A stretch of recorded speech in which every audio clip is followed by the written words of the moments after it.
I was sitting there talking to myself and you guys weren't there. So, how you guys doing tonight? Welcome, welcome, welcome. Welcome to my channel. If you're new to my channel, make sure you hit that subscribe button. If you're a returning subscriber, welcome back. And I hope everybody had a wonderful Valentine's. I see on Twitter some people got engaged. So congratulations to anyone that got engaged. I'll stay single. Thank you very much. Don't forget, tonight is Tragedy Pimpin' number 4. Is this like third night in a row? It's Wednesday. So Tragedy Pimpin' number 3.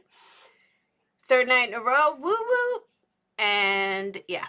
So don't forget, you guys can support me multiple ways. One, make sure you hit that thumbs up. That's a good way to support. Another way to support is through Super Chat, PayPal, Cash App. Most importantly, you can most definitely buy me a lotto ticket or buy a candle at energycandles.com. Mods will be dropping a link. Make sure you head over to Instagram and show your support for me over there. And let's get right into it. We got 6 minutes before Banfield, so I'm going to go with the not so big news, but big news. So today I had to go out. Tons of traffic. Tons. I'm like, what the hell's going on? So I heard some rumors. There was like a helicopter crash, literally like right next to me. Yeah, that was at Sparkman. What? That was at Sparkman. I know. It was crazy. There were traffic everywhere. One of the Black Hawk jets went right on the highway. Crashed. No survivors. Crazy. They say my county expects, Madison County said they expect traffic all the way till tomorrow. They canceled school, not because of that, because of weather that might happen tomorrow late afternoon. So they canceled school tomorrow. I live in the weirdest state ever. So, and there was a shooting at a mall in El Paso. Has the world lost their fucking mind? This isn't gun control either. This is the world has lost their motherfucking mind. Like literally. And honestly, something in my gut tells me it's social media. It's not mental illness. It's everybody wants to be famous. And if you can't be famous on social media, then guess what? Be famous by killing someone or shooting someone. All subjects are in custody. They're still alive. One person dead. It's crazy. Oh no, this one. You want to see the picture someone took? It's not my picture.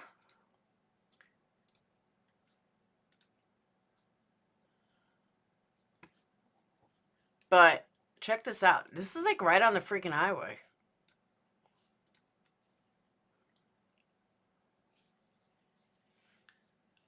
All schools around ours are canceled, but not our school. Yeah, but we're not supposed to get bad weather till like late at night. It's so weird. Or late afternoon, but they canceled anyway. So that's a helicopter over there. That's crazy. And traffic was insane. Isn't that sad though? Make it bigger. Oh. Isn't that horrible? They don't even know how many people are on board. It's lack of mental health. Nope, I don't think it's mental health. I really, truly don't. It's not gun control. It's not mental health. I think there's something more to it. What are they saying caused the crash? They're not really saying it. They don't really have any details yet. But Nate explains all the traffic. Thank you, Irish Gal. You're a great creator. You address all of your chat regardless of them. You can't pick. You're a Capricorn. People should check Cap's personality. That's Laura. Thank you. My first tragedy pimp of the night. Woo woo. Because earlier I'm in MS. Yeah, we're not supposed to get it till like late afternoon. People are losing it, I'm telling you. Oh, 2 died that were on board. Last I checked, they didn't know how many were on board, but it was kind of funny because someone posted on this picture. They said, I work for CNN. Can I use your photo across CNN?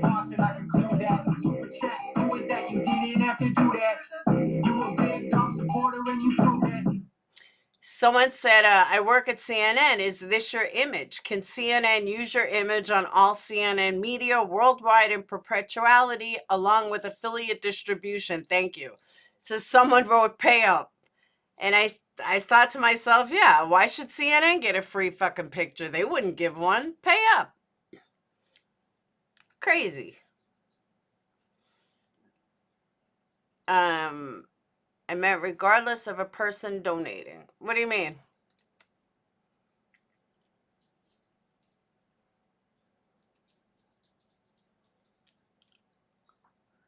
Oh, it was from the Tennessee National Guard. That's who it was.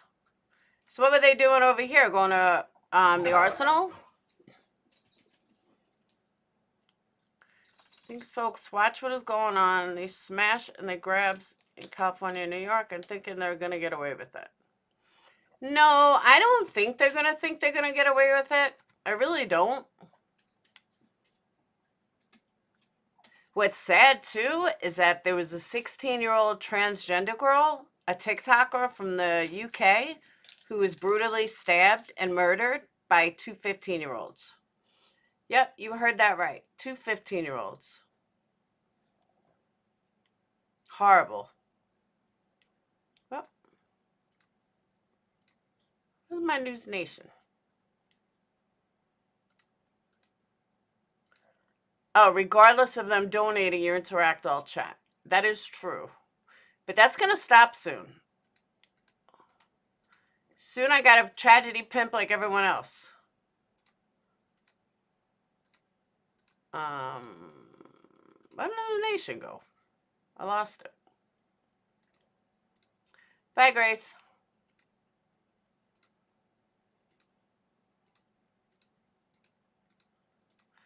I'm telling you, we do have to ban knives. Okay. Previously been reported that students had complained about Kohberger's harsh grading as a TA during the time.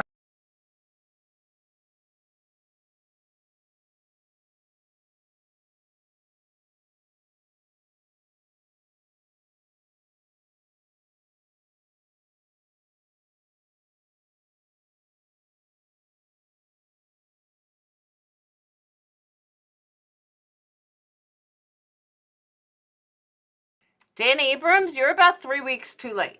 This is not new. Just saying. Their meeting.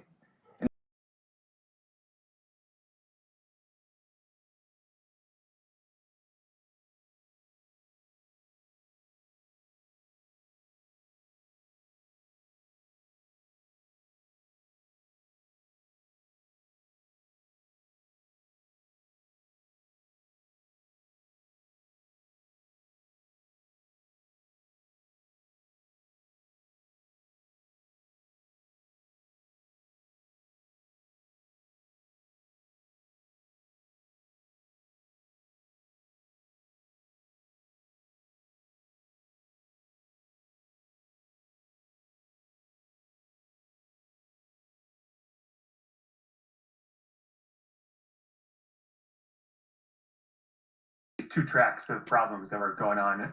As we understand, the issues. Okay, just to fill you in, sorry there was no sound, but just to fill you in, they're talking about stuff that's like 5 weeks old. I don't even know why he's talking about it now. It's nothing new.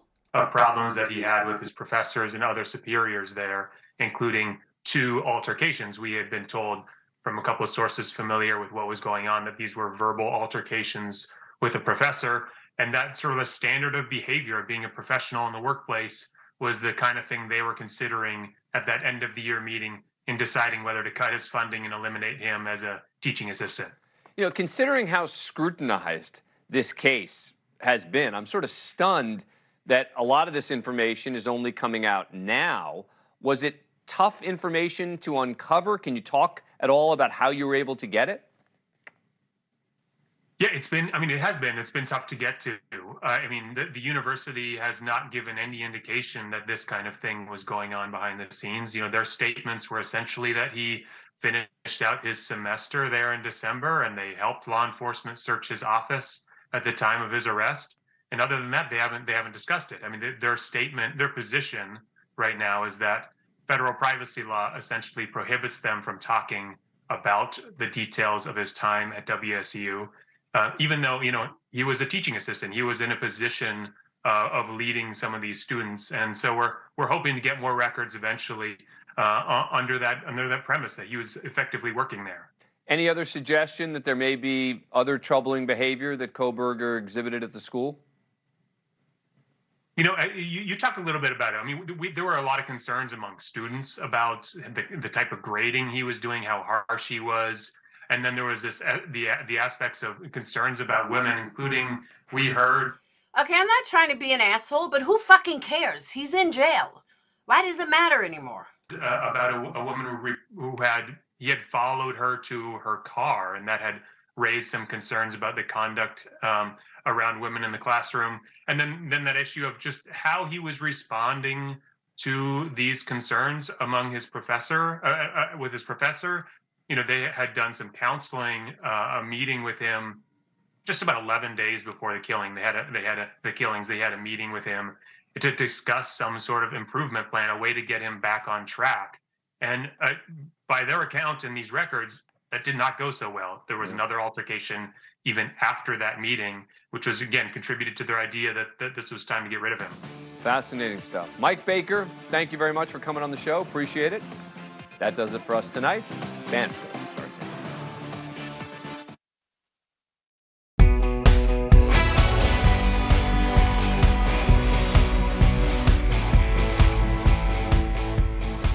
Hey everybody, welcome to Banfield. I'm Brian Enton in for Ashley tonight. There is new reporting in the Idaho murders. It is coming out almost every night, and tonight we are learning just how well it pays to defend an accused killer. The amount it might really, really surprise you. Remember, we are talking about a public defender here. We're going to get into it in just a bit and explain it all to you. Then the latest on the Lori Vallow and Chad Daybell case. They're accused of killing Vallow's children and Daybell's former wife in a twisted tale that has Vallow dubbed the Doomsday Mom. The trial is coming up. We're going to get you up to speed. Plus, new revelations in the case of Gabby Petito. Did Brian Laundrie's mom really write her son a letter with the message?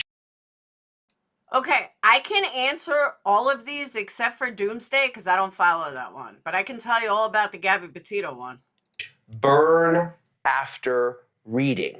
What else was in the letter, and how could it impact the civil lawsuit? We're going to break it all down. But first, jurors in the Low Country today were shown never-before-seen video of a tense interview between Alec Murdoch and the lead investigator in the Murdoch murder case.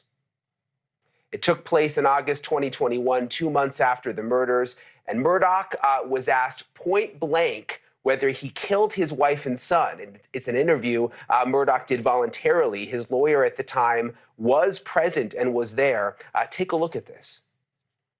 And you didn't go back down there after dinner until your return trip from visiting your mother? Yes, sir.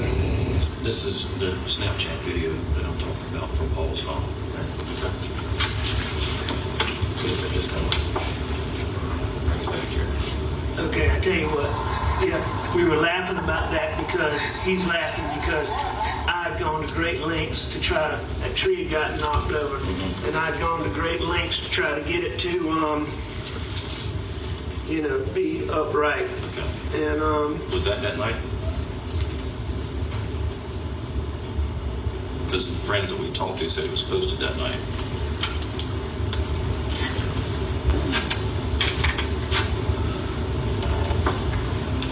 I'm not sure. Did you kill Maggie? No. Did I kill my wife? Yes, sir. No, David. Do you know who did? No, I do not know who did. Did you kill Paul? No, I did not kill Paul. Do you know who did? No, sir, I do not know who did. Do you think I killed Maggie? I have to go where the evidence and the facts I take me. understand that. And you think I killed Paul? I have to go where the evidence and the facts take me, and I don't have anything that points to anybody else at this time. So does that mean that I am? I'm sorry, guys, but this shit right here is like it's as boring as watching fucking paint dry. I don't know what anybody is watching this trial. It is so boring. I tried listening to it today for like 20 minutes. Oh my God. I was like, no, this is not happening. Hey, Grandma Rose. Oh, I'm sorry. Aw. Police aside and go with the facts. The way that this interview played out in court was really, really interesting. Let's bring in Andrew Davis. He's an investigative reporter with our News Nation partner in Savannah, and he has been covering the case every day very closely. He joins me now. All right, Andrew, that interview, it went on for an hour and a half, and I think what was so interesting was that the story that Murdoch told was... Sorry, Brian, there was nothing interesting about it. Time, specifically when it comes to how long he was at his mother's house, which was a big part of this case, and also whether or not he had been at the dog kennel. So jurors have now heard two different versions of the story, it seems.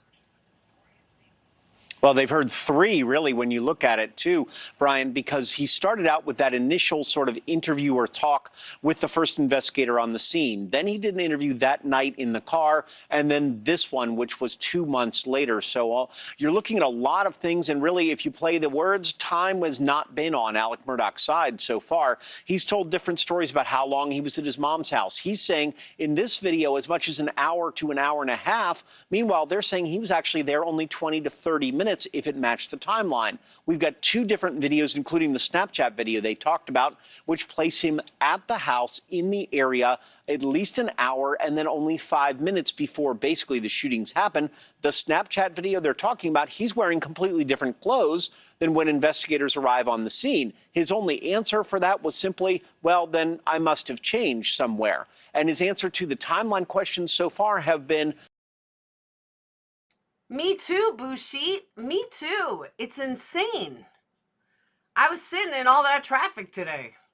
Casings that were found on the scene, and that he had family guns that shot and killed his wife and son, and he really didn't have much of a reaction to it. So early on, prosecutors made a big deal about it. In the morning, seemed to be going in their favor.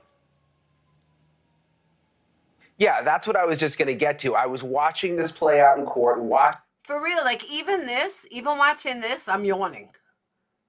Like, there's just nothing exciting about it. Yeah, I do think he's guilty, Amanda. And not even from watching the trial. I honestly think he's guilty from his reaction to his son's death. I can't imagine, just can't imagine acting so matter-of-factly. If my son's head was all over the place, I couldn't handle it. He's way too nonchalant. Detective Owen was, he said, well, there were two guns found on the property, and they both had... So while this is going on, let me go ahead and give you a quick update on Gabby Petito. Oh, no shit, boo? Yeah, you're way closer than I was then. So you're in the same county as me. You're in Madison County then. We neighbors. We should go for lunch. What time is it? It's time for lunch. Yeah, if you're in Madison County, you're like, we're neighbors. Won't you be my neighbor?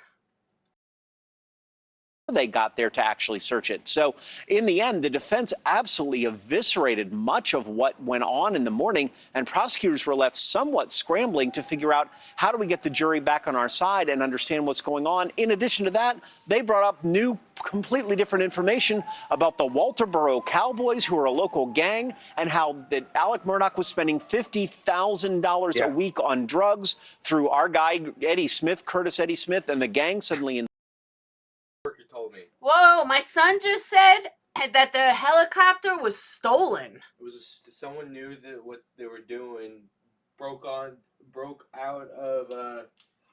into the National Guard, stole a Black Hawk U-60. And then crashed it. They don't know what crashed it. But Damn. They went from Tennessee to here, so I mean that's pretty. Wow. See, I didn't know that. I did not know that. That's why the investigation is being done, though, because they don't know the entire Oh, situation. I didn't know it was stolen. Well, because like if it was an actual, the thing is, it's like Redstone didn't had any awareness of because a Tennessee Blackhawk is not going to come from Tennessee all the way to. Yeah, but who the hell steals from the National Guard? That's Who what I'm breaks in and steals it? Yeah, my coworker said someone broke onto the National Guard and stole a Blackhawk. Wow. So. Wow. That's ballsy. Only to meet you, Bad Wolf. Involved, and I think the jury's heads are just spinning by now. Yeah, it was like a roller coaster today, Andrew. Again, you felt like, wow, win for the prosecution. Then defense goes, rips the whole thing apart. You said it. I mean, it was all over the place. Another big development, perhaps the other biggest development of the day, is you remember, if you've been following this case, Murdoch had this assisted suicide issue. Cousin Eddie, he wanted him to help him commit suicide. We weren't sure whether that was going to be part of the trial, whether it was going to be allowed to brought in. This was also sort of strange. In the morning, judge says, no, we're not going to let it in, then changes his mind. Hey, Michelle. There was a bank robbery on Northwest at Regions. And then there was an accident on 565, and then there was also 5 cops that said at Kroger today. Was that really? I was listening to this throughout the radio station, and then my coworker said there was cops earlier. So why was there cops? Don't be eating all my pineapple and chocolate. I'm not. That was a carrot. Wow. That's crazy. I didn't know it was stolen. So yeah, stolen. It does explain why they didn't know how many were on board. That's crazy. Steal a helicopter and then die. Now that's karma if I ever heard it. But they don't know if the guy crashed on his own or if there was something faulty. That's crazy, though. Eddie Smith, if you want to talk about this roadside shooting, go ahead because the defense started it for you. Man, this thing is just going to go on forever. You're going to be stuck out there for weeks. They keep... Not anymore, Janice. A couple of years ago, I would agree with you, but now robbing a bank is pretty smart because they won't do anything. They'll let you get away with it. As long as you're not on camera, you'll get away with it. 2 things. What? So, the helicopter crash was 2 blocks away from a daycare.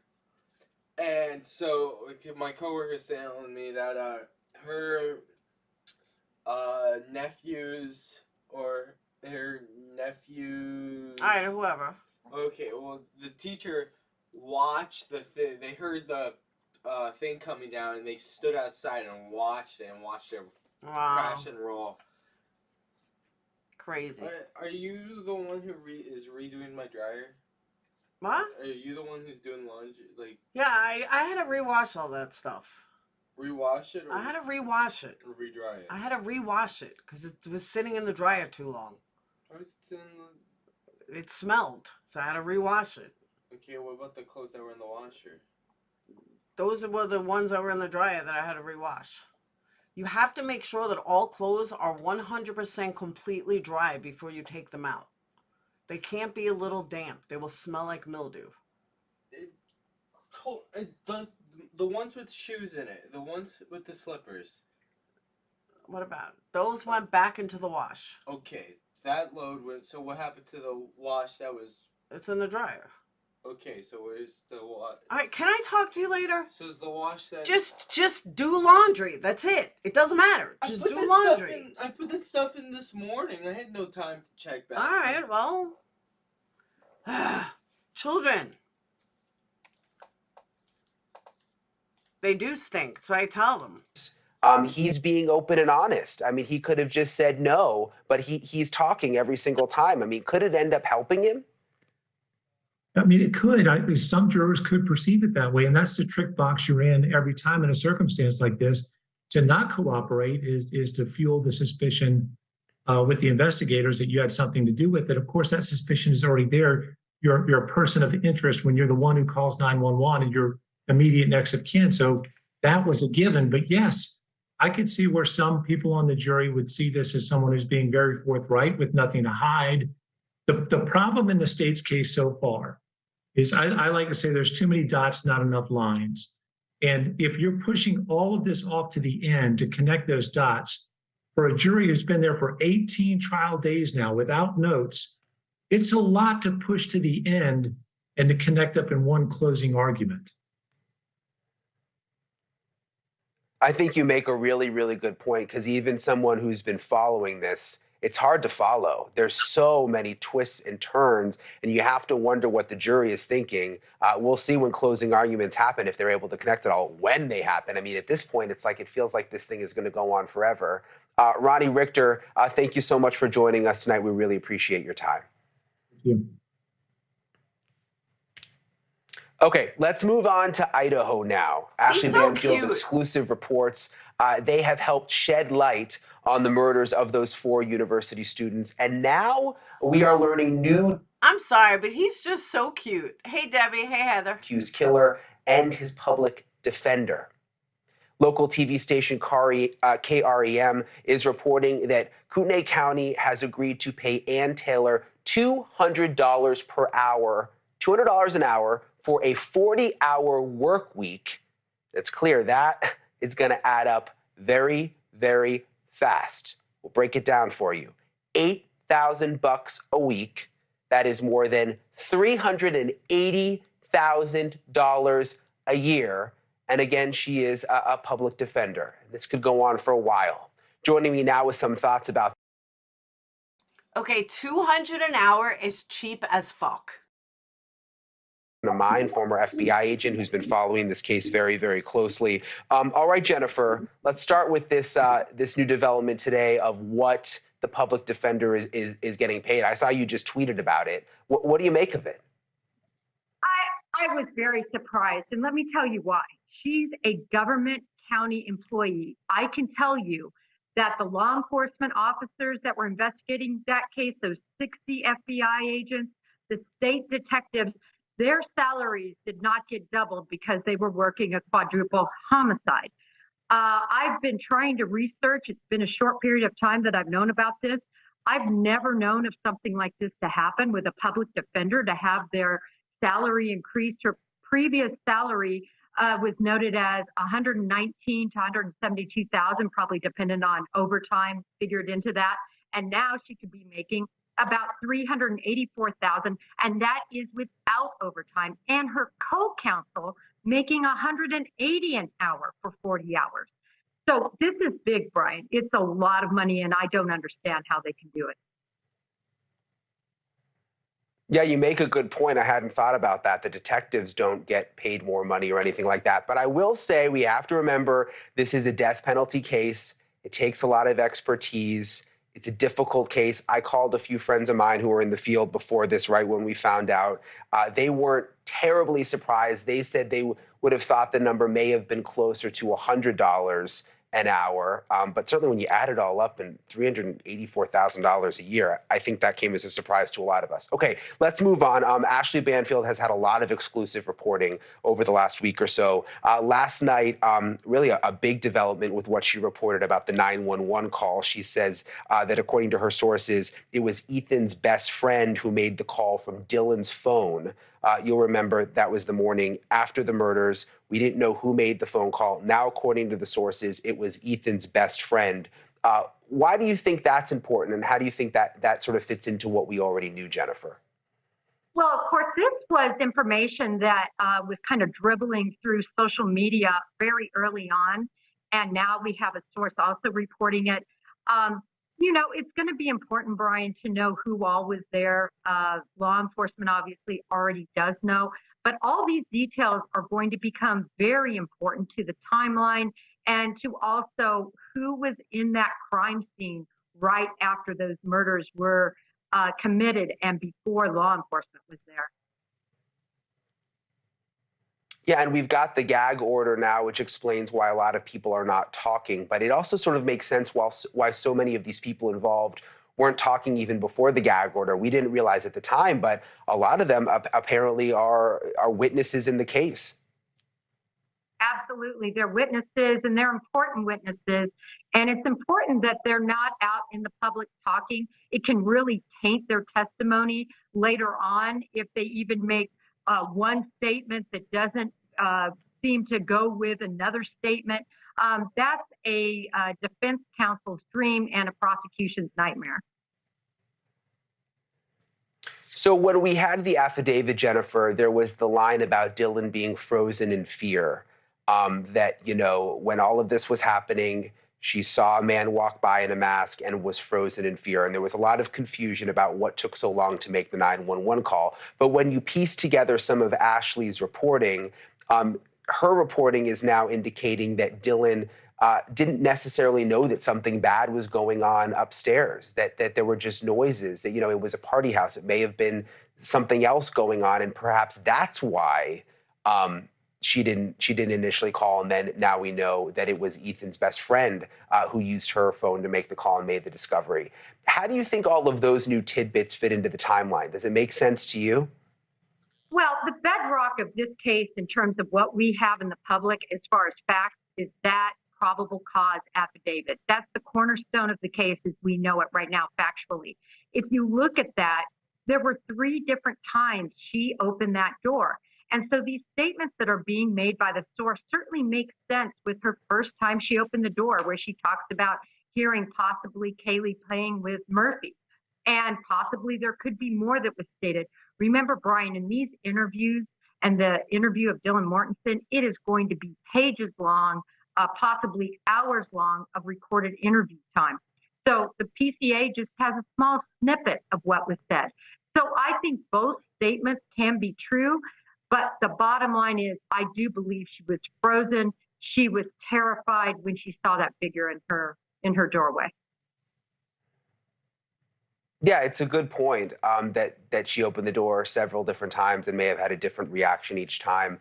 Jennifer, thanks so much for coming on tonight. It's always good to see you, my friend. Good to see you, Brian. Okay. I could be wrong, but I think Jennifer is a horrible FBI agent. Sorry, not sorry.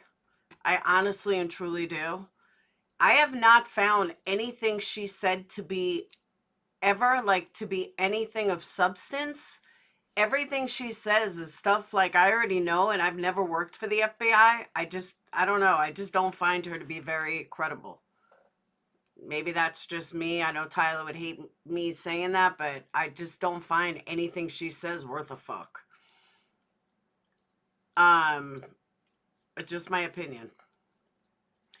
So yeah, so I did some research, and the average salary is like $30 an hour. Top notch is like $150,000 a year. So yeah, I stick by what I said about Dylan. Something's up. Thank you, Kaz. Amanda got it. Thank you so much. Amanda, you're now a member. But you know what I'm saying? Like, something isn't right with Dylan. I don't know what, though. Just something.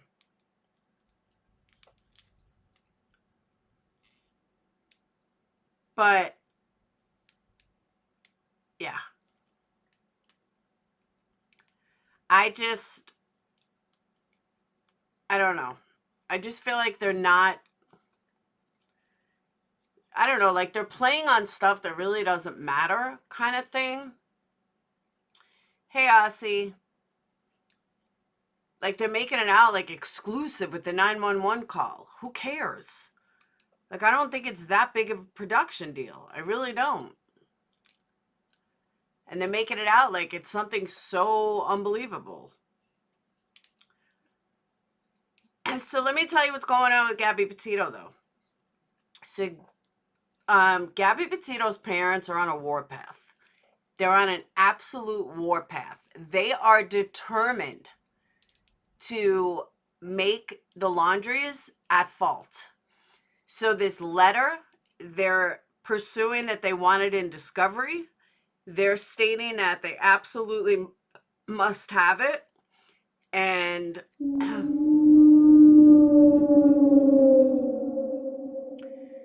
do I think DM is somehow involved? No, I don't. Do I think drugs may play a part of something? Yeah, something's up with her, but I don't think she was involved in like the murders. That I believe is all Brian. And no, I don't think she knows him or anything. And real quickly, on the flip side of craziness, the Watts thinks he's innocent. Yep, you heard that right.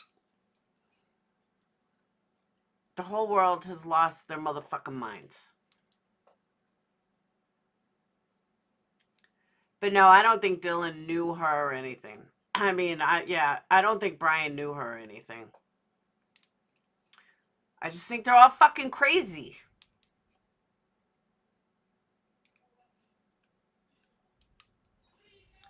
Everybody's lost their minds, period. Plain and simple. Do you really, Bad Wolf? I don't think Brian knew her. I think Brian would have loved to know her, but no, I don't think Brian knew her.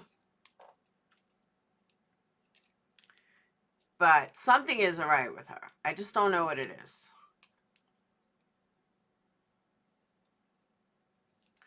The world has gone mad. It really has. People breaking into the National Guard, stealing helicopters. Malls can't even go to the mall in the middle of the day without getting shot. Fucking whacked. The world is crazy. Gabby Petito's family wants blood. Let's see what Brian's got to say. Profile Idaho murder case that is headed to trial, the Lori Vallow and Chad Daybell case. Vallow and her husband Daybell are set to be tried jointly on charges of first-degree murder and conspiracy to commit murder for the deaths of Vallow's children, Joshua J.J. Vallow and Tylee Ryan, and for the death of Daybell's late wife, Tammy Daybell. Lawyers for the two had filed a motion to dismiss the charges against them for the lack of a speedy trial. Vallow was arrested in February 2020, and Daybell was arrested back in June of 2020. And under Idaho law, a person facing criminal charges must go to trial within 6 months from the date of arraignment unless good cause can be shown. Vallow was arraigned. I didn't know that. Which means her trial should have begun by October 2022. But this week, after hearing arguments, Judge Stephen Boyce denied their motion and actually set an April 3rd date for the start of the trial. It is a big case that made headlines literally all around the world. It inspired documentaries by virtually every single streaming service. Still, many people probably can't remember all of the ins and outs and bizarre facts. There's so many with this case. So to get you ready for the trial, we've put together this refresher of everything that has happened to get us to this moment. Take a look. If Lori Vallow Daybell and her fifth husband, Chad Daybell, are innocent as they claim to be, if they're not the murderous psychopaths the prosecutors claim they are, then they've been lightning rods for tragedy. In a span of just 7 months before Vallow was first arrested in early 2020, her fourth husband, Charles Vallow, was shot to death. Her 7-year-old special needs son, JJ, and her 17-year-old daughter, Tylee, disappeared, never to be seen again. And Chad Daybell's wife at the time, Tammy, died in her sleep. 2 weeks after that, with JJ and Tylee still missing and the subjects of a nationwide search, Chad and Lori married each other. In their own twisted way, they were soulmates. Lori was raised Mormon, but her own beliefs morphed and darkened as she grew up and lived through one failed marriage after another. By marriage number 4 to Charles Vallow, she was devouring the apocalyptic books and doomsday prophecies that Chad Daybell was peddling. That's when he wasn't working his day job as a copy editor or his part-time job as, well, wait for it, a grave digger in eastern Idaho. In late 2017, Lori and Daybell met face-to-face for the first time at a cult-like gathering in Utah. He reportedly told her they'd shared many past lives. 2 years later, they were newlyweds living in a $6,000 a month beachfront townhouse in Hawaii, and police in 2 states were asking questions. They weren't the only ones. Lori, Nate Eaton with East Idaho News. Can you tell me where your kids are? Where are your kids? No comment. No comment? They've been missing for 4 months. You have nothing to say? You're over here in Hawaii? Where are your children? Yeah, why don't you just give us a comment? Just tell us where they are. Chad, where are Lori's kids? What happened to Tammy, Chad? Weeks later, Lori would be arrested on charges of child abandonment. But the bodies of JJ and Tylee, burned, bagged, and dismembered, wouldn't be found for 4 months in shallow graves in Daybell's backyard in Idaho. Daybell was arrested, and eventually the couple was each charged with murdering the children and Daybell's former wife, Tammy. By then, Lori was eager to profess her innocence, not to reporters, but to her former best friend who recorded the call. I promise you that I have done nothing wrong in this case, but sometimes you have to hide in the cavity of a rock for your own life safety. And that's what the Lord requires of you sometimes. And that's how it is. And I'm sorry that's how it is, because there is a lot of darkness on the earth. Lori kept that darkness at bay for most of her life, certainly when she was parading across the stage at a Mrs. Texas pageant in the early 2000s, and certainly when she appeared on Wheel of Fortune, winning thousands with her quick mind and steely nerves. Gopher, Doc, Isaac, and Captain Stubing. Yeah! Since her arrest, Lori Daybell's mental capacity has been the subject of hearings, rulings, and months of inpatient treatment. Now she's finally poised to stand trial and could face the death penalty if convicted. What a wild case. I forgot about all the twists and turns with this one and the Wheel of Fortune connection. Didn't remember that. Okay, I want to bring in Dan Eckhart. He is a criminal defense attorney and a former federal agent and prosecutor.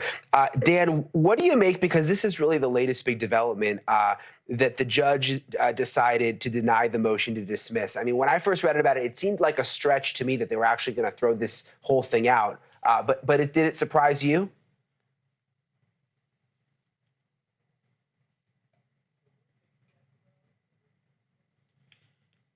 Do you hear me, Dan? Can Dan hear me? Dan, you hear me okay? I can hear you. I don't think Dan can hear me. I can't hear Brian. You got me now, Dan?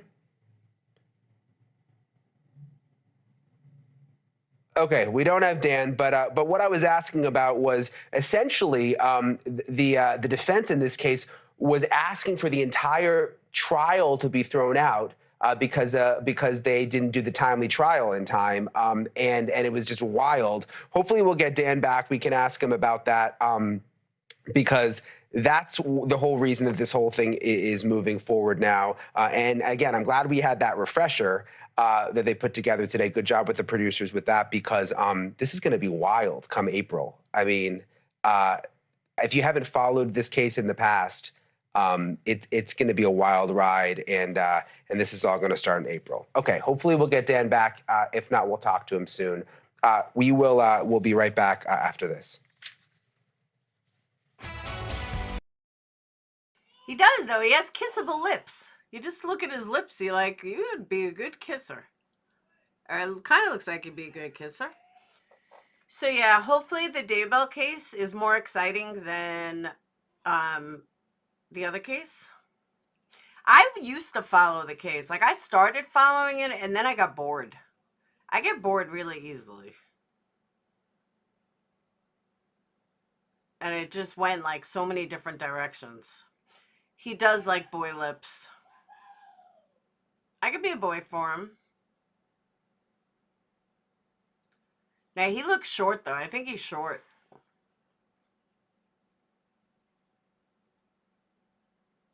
I'm not 100% sure, but I do. I think he's short.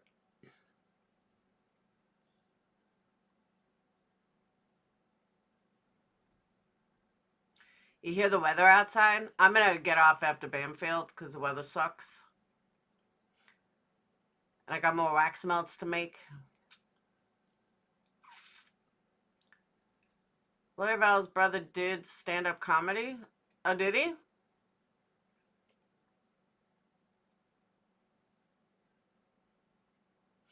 So let me tell you about Watts real fast. So one of my subs had asked me to listen to this guy that was talking about Watts and talking to the parents. So I started listening to it, and yeah, they really believe that he's innocent.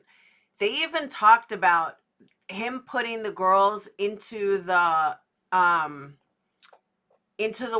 tanks, and his mom literally sat there like, there's no way he could have done that.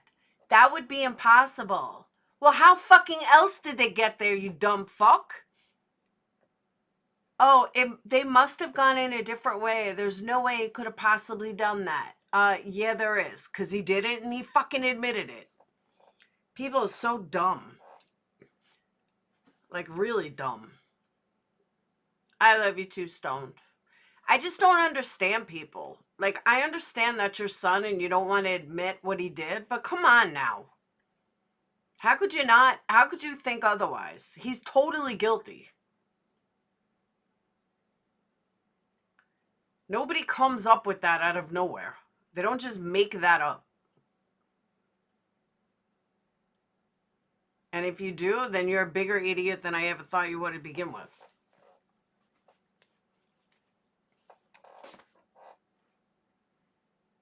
Diet? Nah, I just think he's an asshole. I just think he's a psychopath. That's true, Amanda. But they went through this whole thing. I'll play it for you guys if you guys want to hear it.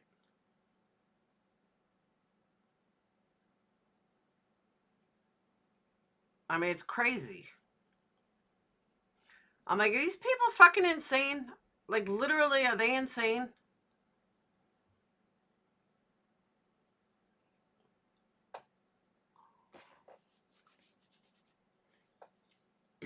That's what it was, Tori. Demons. That's right. I knew there was another part to that. That demons did it. That he wasn't himself and his body got possessed. His body didn't get fucking possessed. He thought I can get away with it. That's all that happened. But you're right. That's what it was. That he was possessed by somebody. And somebody made him do it that day. Somebody overtook his body. Is that the same person that overtook your body when you were fucking Nicole up the ass? Huh? It sure seems that way. You didn't have a problem then.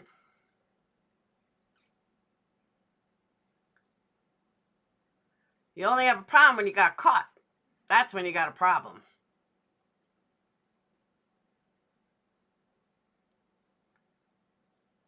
I don't believe it was supplements. Guess what? Thousands upon hundreds of thousands of people take those same supplements and don't throw their innocent children into an oil rig for them to die.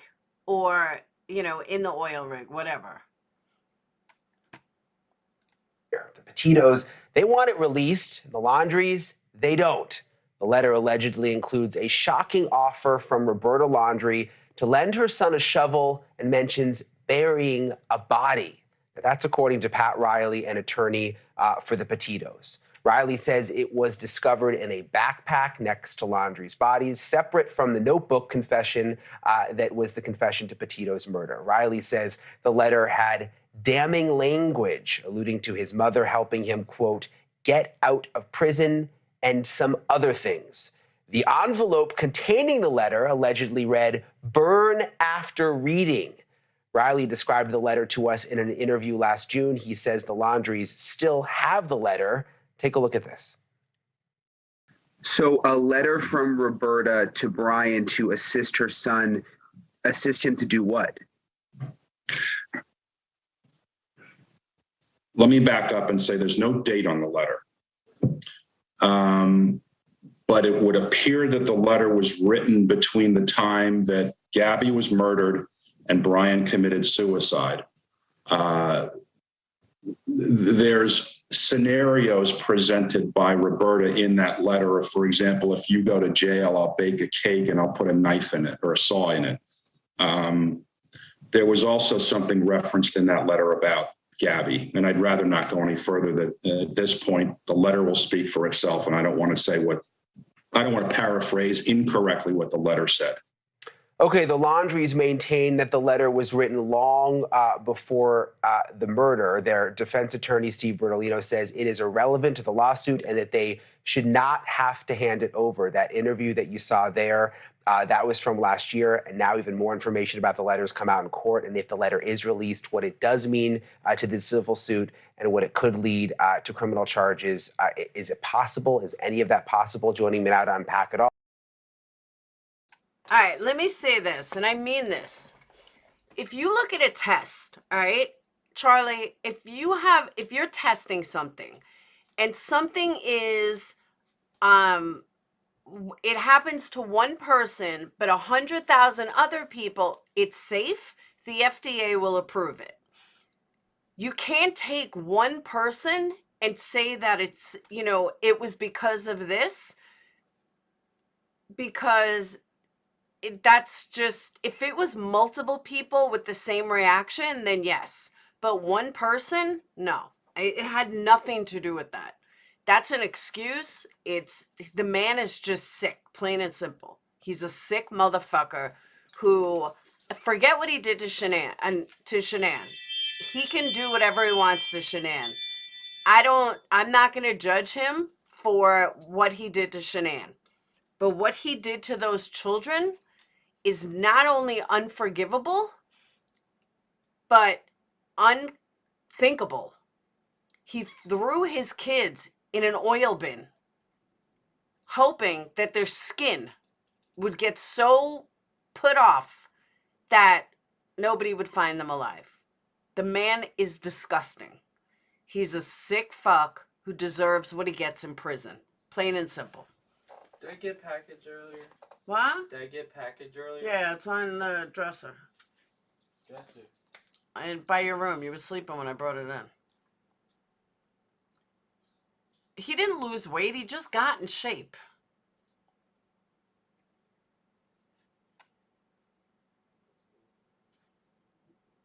But Janice, other people won't give Adderall because of its side effects. There's side effects to everything.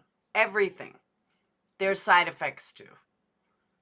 Some states make pot legal and some states make it illegal. Every single drug out there, pharmaceutical or not, is dangerous. Plain and simple.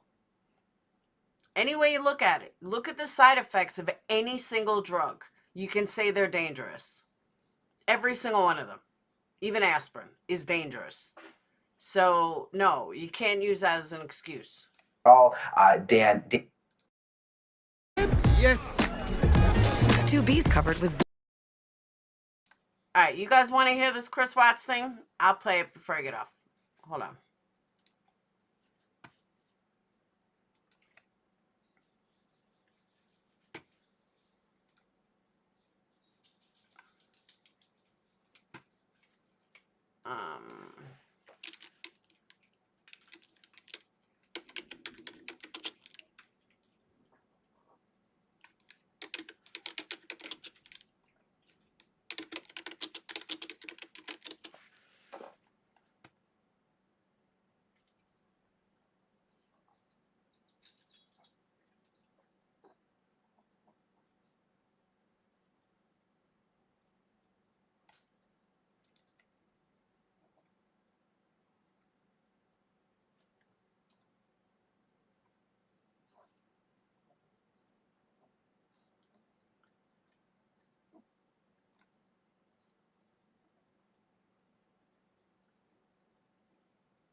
Hold on, I'm just looking at something that caught my eye.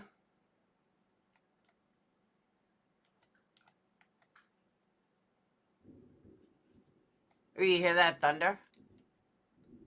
I was just gonna say that.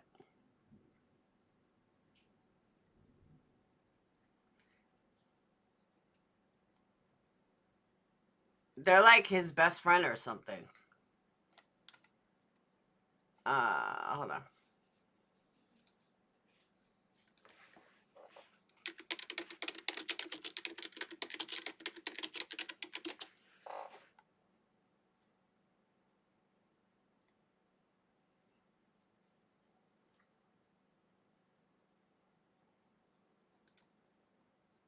She told us it was because the people.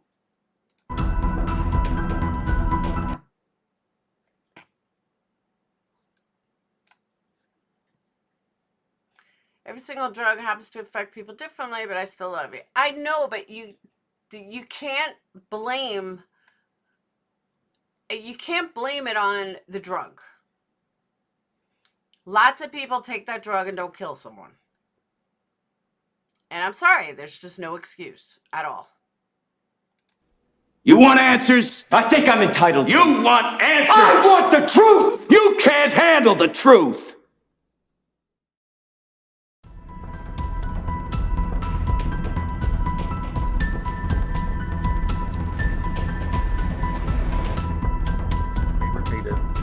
He got a phone call from Frank's lawyers, last Friday? Yep. Last Friday. And Chris said, what's this about? He said, Frank wanted to talk to him. Frank Ruzak wanted to talk to him. So Frank got on the phone with him. No. Well, he talked to him, and he said, he told Chris a number of things. No, tell him exactly what he Well, he said that,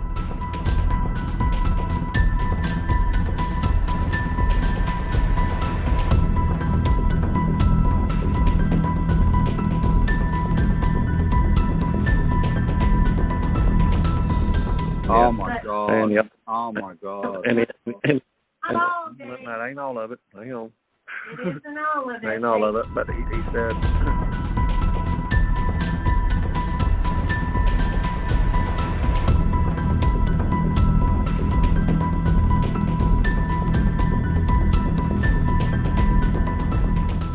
And then the girls. So I said, there's nothing negative about any of them.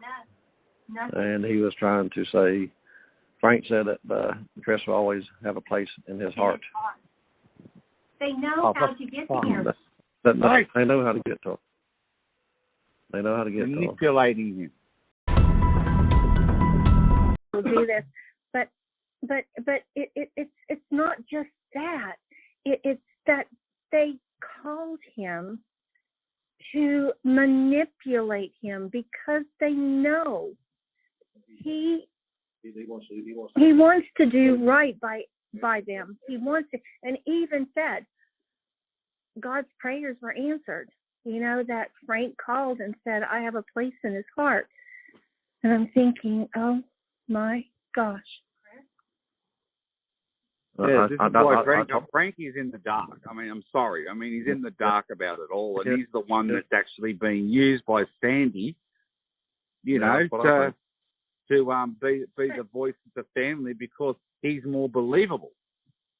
Yeah, because I know there's no way Sandy will get on the phone with him. I tell you that.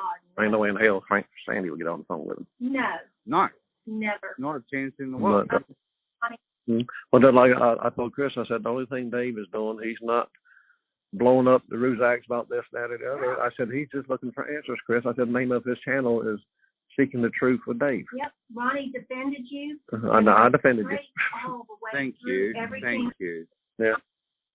Tell you And I said all the that. stuff Ronnie brought up tonight, and Chris said, he said, well, I knew this was going to happen. He said, but I thought you'd wait till Wednesday or Thursday.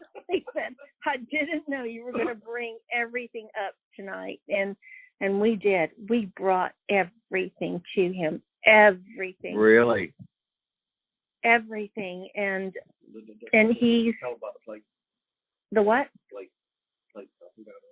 Oh, you tell him that. Oh my God, Ronnie.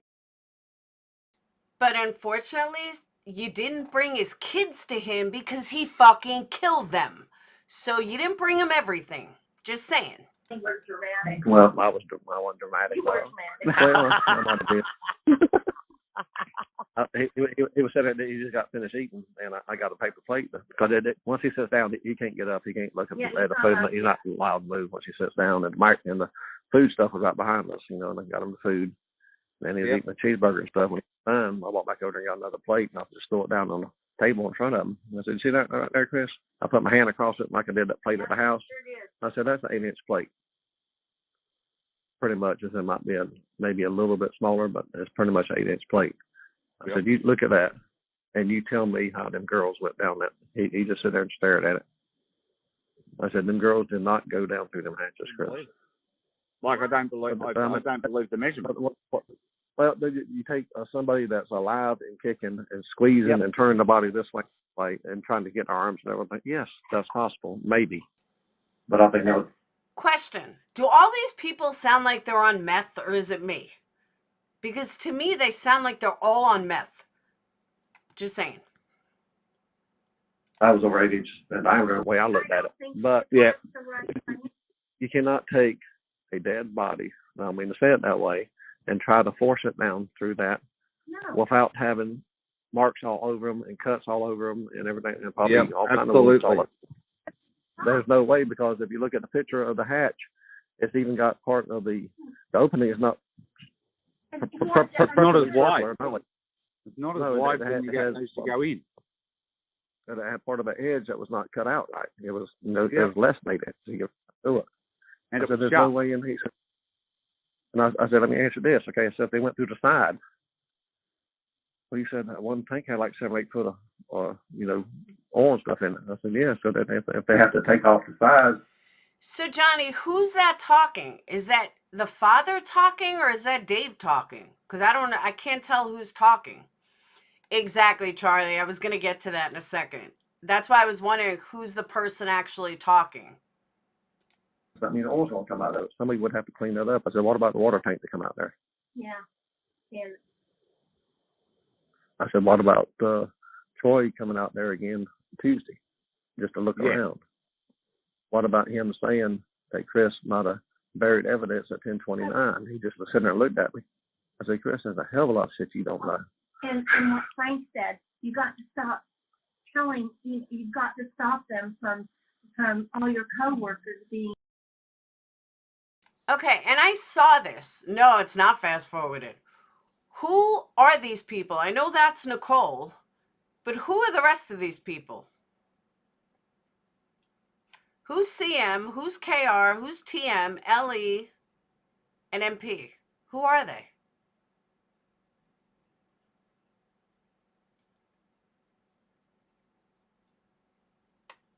I thought they were still alive. Who? The kids? These people still alive.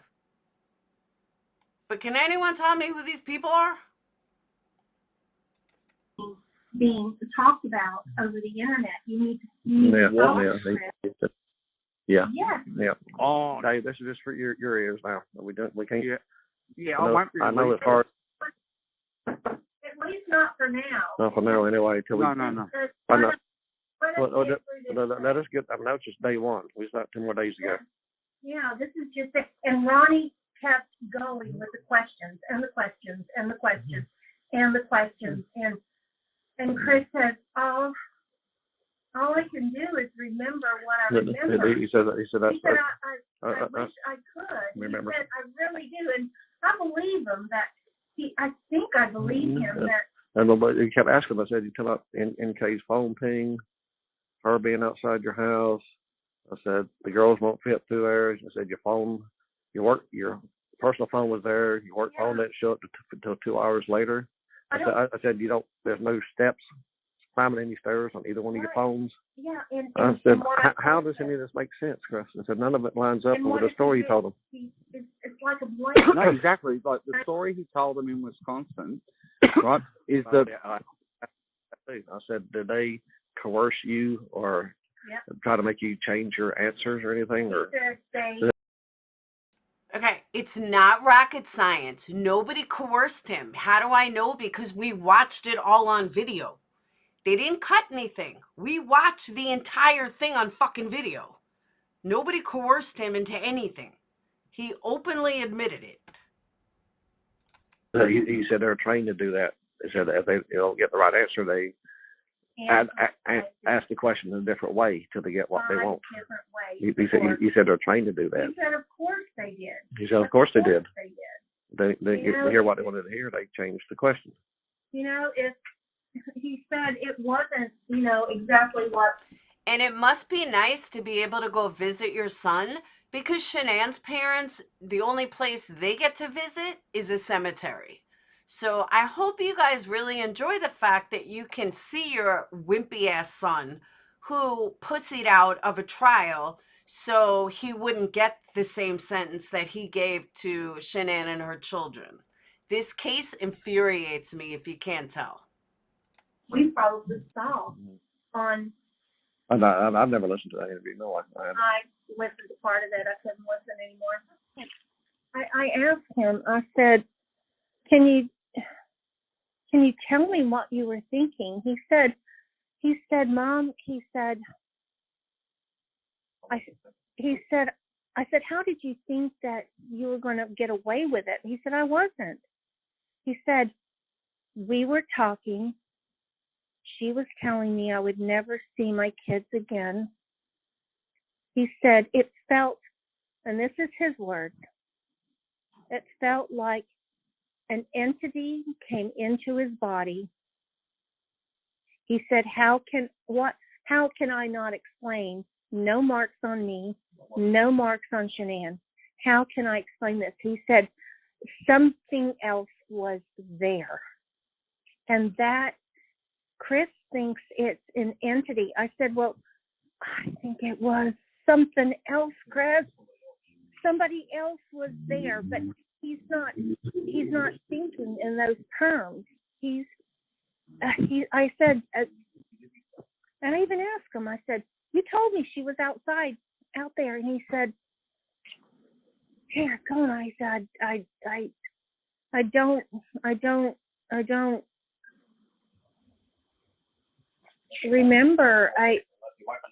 Unless it is like, and I see the sincerity in his face. I see the pain in his face.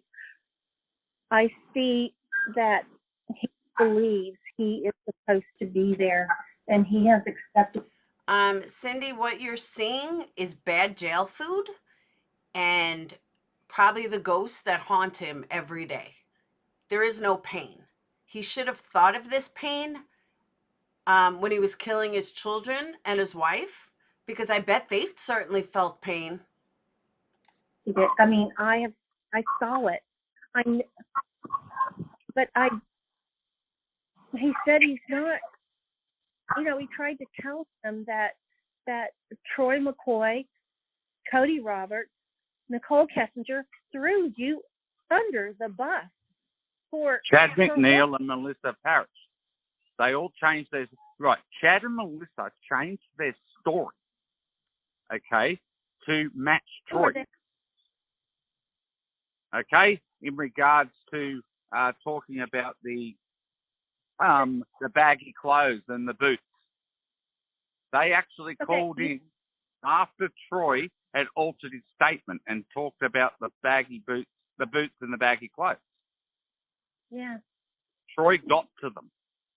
Okay, the water truck driver, Chris Ostrander, was organised by Cody Roberts, who was living with Troy. I bought it the water truck. Yep, he did. So I asked him, I said, what about the water truck coming out there? So what about Troy coming back out there next day looking around? For what? For what? And I said, what about Troy saying he thought you buried evidence at 1029? He said, I took a dump out there. And I said, well, he said you might have buried evidence. That's what he told the FBI or whoever it was. And he just looked. And he looked like, damn. I mean, he didn't know about any of that stuff. No, none of that. Not one thing did he know about. Which I told him. Do you remember a year ago? Remember a year ago, you guys spoke to him on the phone. I said, Troy, over a year ago. Actually, Jesus, it was when we first started talking. Thank you, Monica. I kind of figured that. I kind of saw that. I was like, Yeah, I agree. I realized that when he was saying it. I said, Troy threw him under the bus. Troy's a piece of shit. I need you to tell him that Troy's a piece of shit. So you pretty much told him, Ronnie.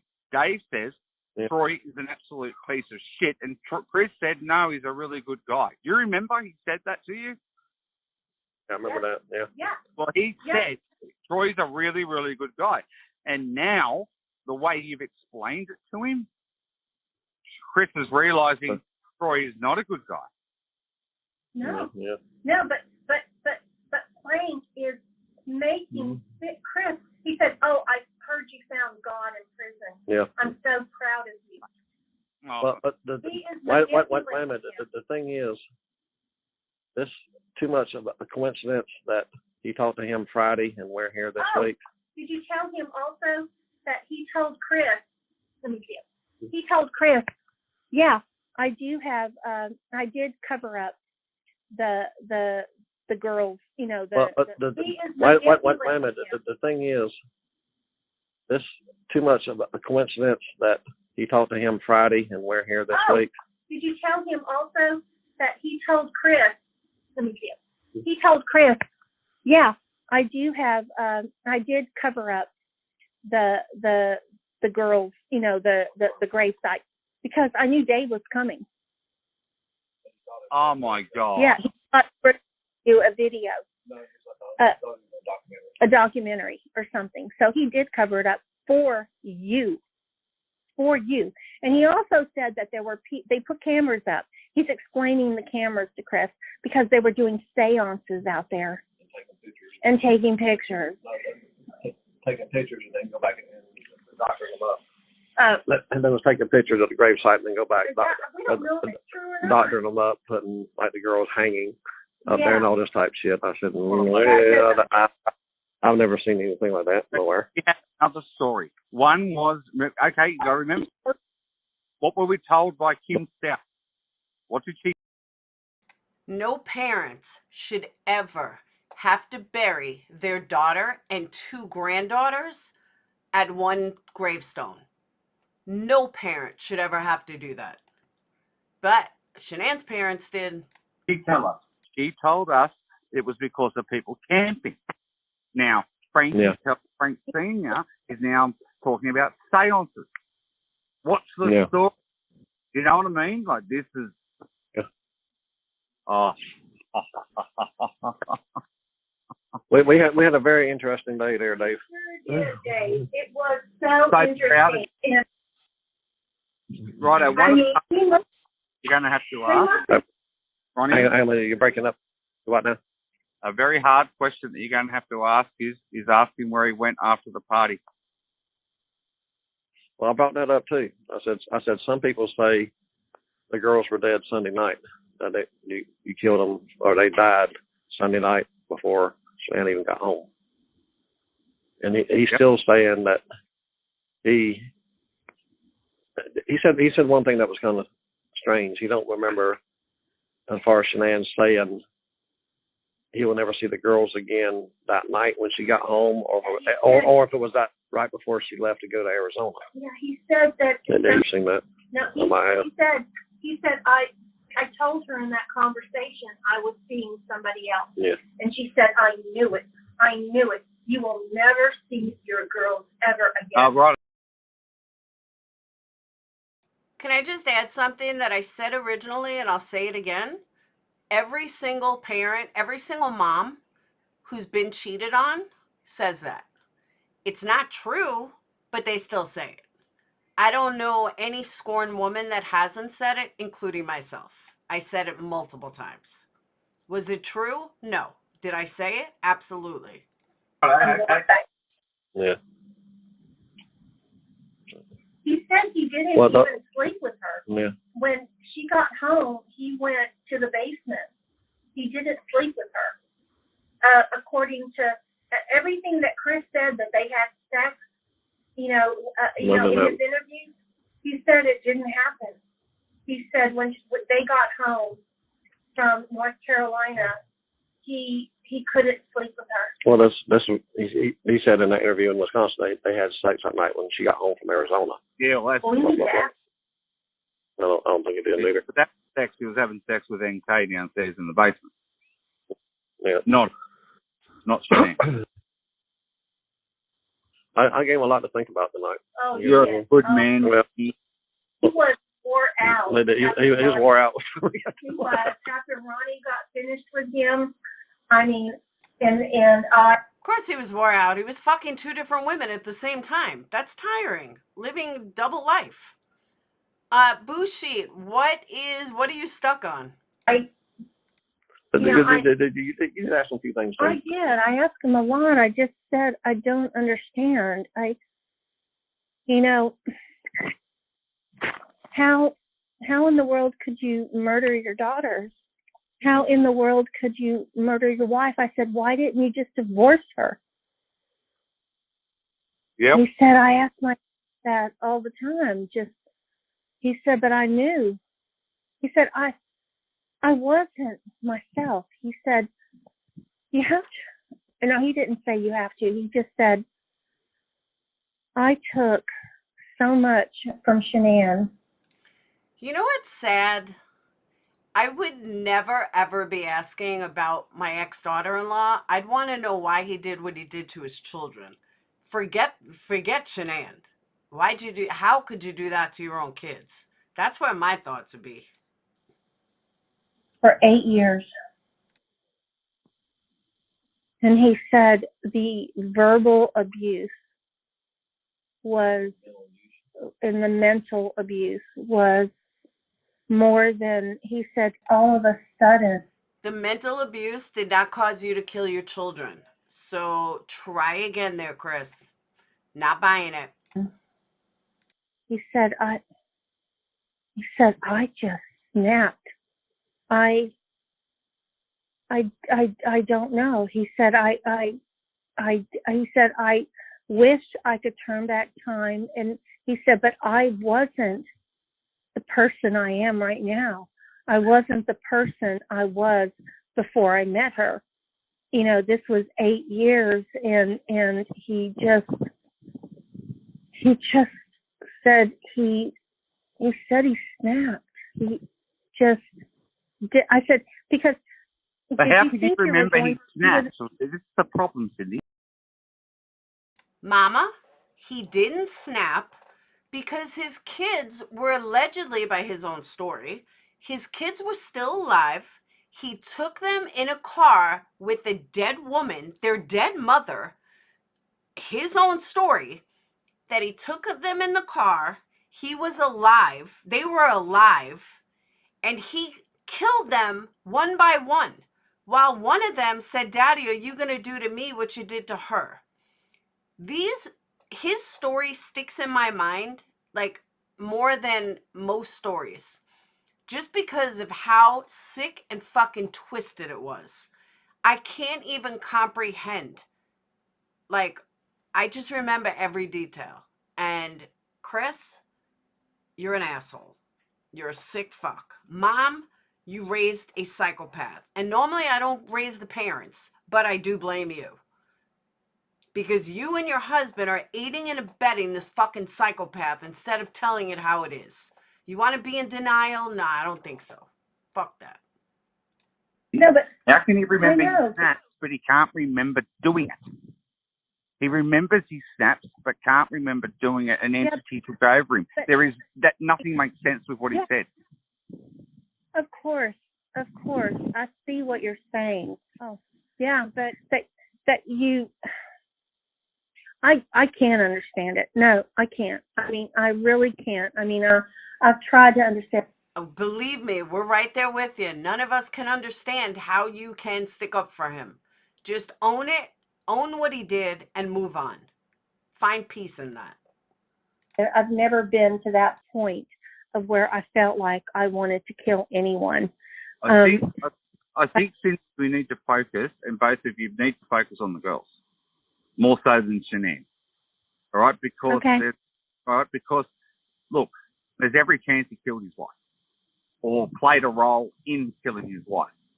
Yep. Okay, that's the, But like, he's telling us that he thought he killed them before he killed Shanann. Oh my God, And then you said they got back up. Remember? Yeah, he's saying, "Oh my God, they got back up. They got back up." And I mean, it's like he's out of his ever-loving mind. And then D.A. Rourke says they were taken out in garbage bags. No, they And weren't. then Chris says, no, they were killed at Servi 319. And Chris, I just don't know anymore. But tell Ron what he needs to ask. Doesn't know how they got in the tank. He didn't kill the girl. I don't think he did either. He didn't. But the question is, how did they? No matter who killed them, how did they get in the oil tanks? Yeah, Chris doesn't know. Sunday night after the party, we need to focus. He needs to retrace his steps from leaving the lynch. Is this dude a fucking retard? Sorry, guys, I didn't mean to use that word. But how can he say that Chris didn't kill the kids? Oh, okay. So Chris openly admitted it without being coerced in any which way, shape, or form. But you're going to tell them that he didn't do it. You're a fucking idiot. Part. Okay? Because his phone doesn't connect to the router until 9 p.m. So 9 o'clock. On Sunday night. Where did he go for 4 hours? When he had the girls. But the question is, okay, they were found in the oil tanks. Okay, if it happened that way, they were found in the oil tanks. How did they get in? Yeah. We don't know, because were the girls killed and left at Servi, and then the cleanup crew came along. How would they even? I mean, we know they didn't go through the hatches; they had to go through the sides. So how did they get that one tank that had 7 or 8 foot of 6 or 7 foot of oil in it? Need to learn about what the water truck is capable of doing. Yeah, the water truck should have been there to suck out oil. Transfer oil from one tank to another. If somebody's out there for a certain amount of time, like how long would it actually take to siphon oil from one tank to another? Nobody went back out there until Wednesday night, besides the people that's named, more or less. Tuesday night. See, Tuesday night is when I believe Chris got messages in when you were in the room in the interrogation room with him. I believe he got a message through that Group Me app. You fucking dumbass. You can't get messages in an interrogation room. He was under suspicion, basically under arrest almost. He wasn't getting messages. He would text his dad. They were watching every motherfucking thing this man did. Oh my God. That they had saying they know everything. And I believe NK or Troy messaged him when you were in the room with him. Yeah, that was Wednesday, yeah. Mm-hmm. And that was on his work phone because his personal phone with AT&T didn't get reception, but Verizon got reception because he actually said it to Tammy Lee that he had a signal on his work phone. His phone was dead, basically. There was no signal. And they were continuously looking at his his personal phone, not his work phone, at the beginning anyway. Correct. But when he was in the one on his right, when he was in the interrogation room, you had your phone basically in your hand, all right, because you were trying to figure out how the hell to tell Cindy. But before that is when I remember the phone went off, his work phone looking at it, and he was looking at it. Just after that, he put his head in his hands. Yeah. All right, and just after that, he started crying. Yeah.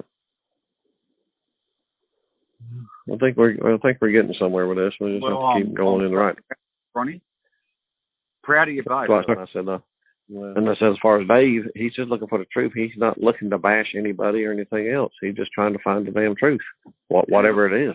The workmates, seriously, they're involved. They are involved. Yeah. You fucking idiot. Chris Watts gave the truth. I know it's hard to comprehend that, but Chris Watts gave the truth. Uncoerced, what's the word I'm looking for? Uncoerced, period. He gave the truth. Now own it. Time. You can't disappear off the face of the earth like they all have. Yeah. And where's there's a story about Troy and Cody? Where's Troy and Cody and all them at now? Well, Troy, where's Troy? A gamer, apparently. He's got like a channel where he plays games. Oh, good You God. can't afford to do that if you're not working. Yeah. Unless Question. you've got- What does... I've seen pictures of Troy. What does Cody look like? He's a young fella. Young bloke. Right now. He looks like a bloody innocent kid. Does he got blonde hair? No, brown hair. Okay. I'm just saying I was outside smoking a cigarette earlier this afternoon. There was a guy out there I've seen him out there 2 or 3 times when I'm smoking, and he's had a blonde hair, looked a younger boy, and he had a sweatshirt on that said Colorado on it, or shirt on. And I said, okay, who is this dude? Okay. I said, don't tell me we got people scoping us out down here. Yeah, no. Have you seen the guy I'm talking about? Unbelievable about Frank. That is just unbelievable. Dave has to stop talking about the workmates. That is just, oh my God. No, but Dave, they're trying to get through Chris to stop you from talking. I mean, he is saying Frank has told him. It's unbelievable how about far the they're workmates. going with that. Last week, that's when he was at the attorney's office. That's when he Yeah, I mean, this is not. I mean, it tugs at your heart. It tugged at Christopher's heart. Yeah. He said, "This is a sign from God that he wants, he wants all this to come to peace." And I'm thinking. I came back to the hotel room and I told Ronnie, he manipulated him, completely manipulated him. Oh my God, give me an interview with this woman. I need an interview with her. Absolutely. He knows what to do with Chris, just like Shanann did. They all make me sick. Yep. Oh, they all. Oh my God, it's all these women in his life. The women in his life did not make him throw his children into an oil tank. Woman, what is wrong with you? You are a disgrace to mothers everywhere. Make me sick. They're all about. Well, that was day one. I've got 2 more days. What do you think? Wow. How many hours? We had 3 hours the other day. Oh, how good. You got 3 hours tomorrow and 3 hours Thursday. Oh my God, how good is that? So, if you think anything after all of this bombshell we just dropped on you, oh my God, look. Just go ahead and text me tomorrow. Well, I've got this recorded, if you know what I mean. So for my benefit, because otherwise I'll forget half of what you just said. Yeah. So, but do not say anything about this yet till we get all the shit straight. No, I never would. No. No. I know you. But that's what I kept trying to tell Chris. I said, Dave is not doing nothing to hurt anybody. He's just looking for answers like we are looking for answers. But this was a big day. I'm so proud of you I for think sticking to your guns and not like. This is nauseating. 100% nauseating. It's almost over, but there was something on his page that I wanted to catch.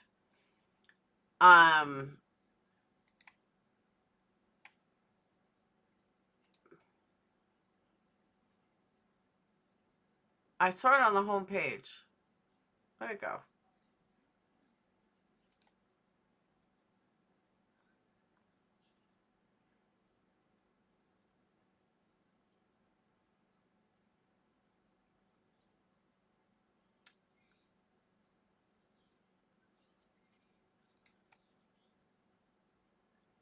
Yeah, what is it? Deputies, I would respectfully ask that you take this defendant into custody and have him serve the rest of his life in the Department of Corrections. We are in recess.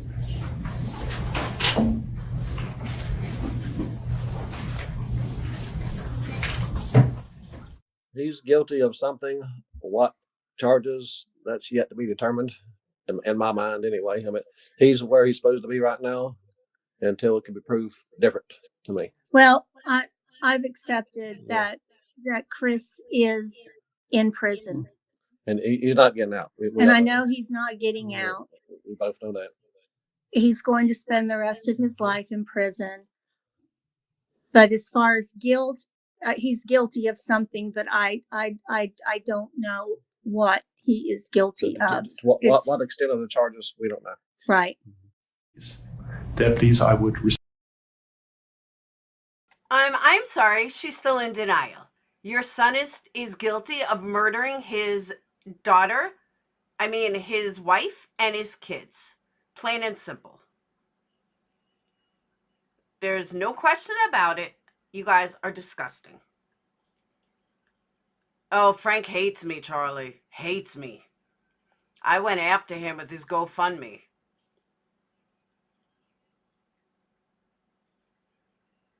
But I don't have a reason to interview Sandy. But I do have a reason to interview Cindy. Cindy is disgusting. She's a disgrace as a mother. She's a disgrace as a human. And believe me, I'm the first one to give credit for, like, the laundries up until this letter thing. I'm, like, the first one to give credit where credit is due. Yeah, not there, though. Fuck that. She is cuckoo. The case makes me insane. So, but I'm going to get off now. I got to get back to some wax melts. Also, just so you guys know, I'm doing some, no, he hates me too, Charlie. I am doing $10 candles. They're candle tins. They're 6-ounce candles. Bunch of different ones to choose from. I'll let you guys know. They'll be on the website. They're kind of like testers, basically. So they're $10, $5 shipping. And it's for people who aren't really sure if they want to devote themselves to buying a candle and they want to kind of test it out. So that's why. No, but I think Dave's trying to be armchair detective, to be honest. I don't think he's quite there, but I think he's trying to be. I mean, this guy's got his whole channel based on Chris Watts, and Chris Watts is done. Done. So, with that, I am out for the night. I will see you all tomorrow for Banfield at 9 p.m., but I'll probably go live at 8:30. And that's it. All right, I will see you guys tomorrow. Have a wonderful night. Thank you guys. You guys did not make me a tragedy pimp today. So tomorrow we got to double up on being a tragedy pimp. And see, Amber? And yeah, so that's what I'm doing. I'm going to have $10 testers up. And they're nice. They're silver tins. And that's it. All right. I will see you guys later. Have a wonderful night. Peace. Stay safe, guys. It's an ugly world out there. Stay safe. I'm going to make a burger.